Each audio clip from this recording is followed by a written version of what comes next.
A federal investigation is looking into the State Department of Education's athletic policy on gender. Our Aali'i Duklo has more on the Title IX probe.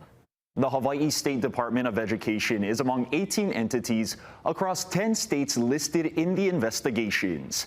It's an argument over allowing students to play sports based on their gender identity and not biological sex.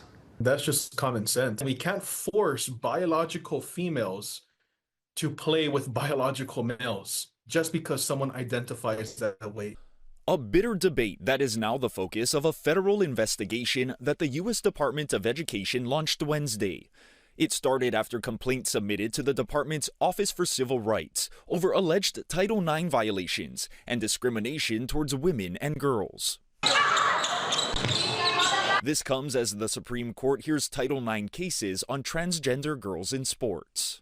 Not against transgender individuals, not against those who choose to identify a certain way, but we must protect women's sports for girls. And so that's just basic biology. It's the way they were born, the way their bodies were built naturally. They have an advantage over female athletes. I think our community should stand strong, and the U.S. should mind its business. Native Hawaiian community advocate Hinale Moana Wong Kalu identifies as Mahu Ha'awahine, transgender female.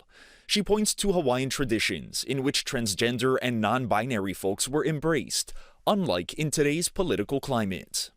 Depending on who you're speaking to amongst the American community, they have no respect and no consideration, no care for people like myself.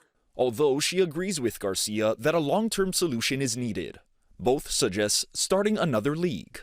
A safe place for these individuals to compete, to play.